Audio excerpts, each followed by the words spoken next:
সরস্বতী পুজোর আগেই দক্ষিণবঙ্গে শীতের দাপট কমছে, বাড়ছে তাপমাত্রা।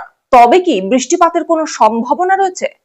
আজকের আবহাওয়ার সম্পূর্ণ আপডেট নিয়ে ক্রাইম ট্রেস বেঙ্গল নিউজের পর্দায় আপনাদের সঙ্গে রয়েছি আমি স্বাতী। আজ মাঘ মাসের 8 তারিখ 1432 সাল, জানুয়ারি মাসের 22 তারিখ 2026 বৃহস্পতিবার। দিনের সর্বোচ্চ তাপমাত্রা 28 ডিগ্রি সেলসিয়াস এবং সর্বনিম্ন তাপমাত্রা 16 ডিগ্রি সেলসিয়াস। বাতাসে আপেক্ষিক আর্দ্রতার পরিমাণ রয়েছে 47%। সূর্যোদয় হয়েছে সকাল 6টা বেজে 18 মিনিট এবং সূর্যাস্ত বিকাল 5টা বেজে 17 মিনিট। সামনেই সরস্বতী পুজো, তবে পুজোর আগেই দক্ষিণবঙ্গে ধীরে ধীরে বদলাতে শুরু করেছে আবহাওয়া।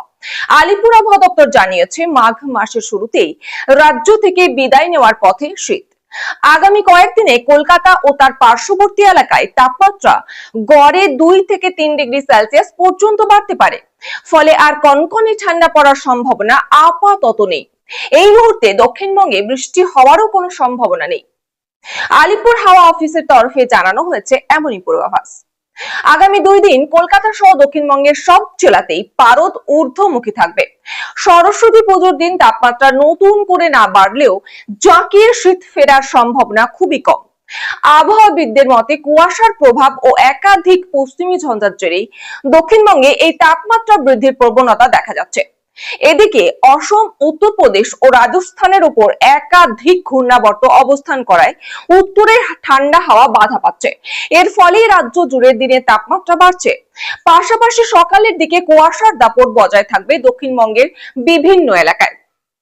উত্তরবঙ্গেও ধীরে ধীরে বাড়ছে তাপমাত্রা। যদিও পারদ কিছুটা ঊর্ধ্বমুখী হলেও এখনো সেখানে শীতের আমেজ থাকবে বলে জানিয়েছে আলিপুর আবহাওয়া দপ্তর। তবে শিলিগুড়ি, জলপাইগুড়ি, আলিপুরদুয়ার ও মালদহ জেলায় শীতের তীব্রতা কিছুটা কমতে পারে। শীত কমলেও ঘন কুয়াশা থাকবে অধিকাংশ জেলায়। কোথাও কোথাও এই কুয়াশার কারণে দৃশ্যমানতা কমে 50 মিটারের কাছাকাছি নেমে আসতে পারে বলে সতর্ক করেছে হাওয়া অফিস।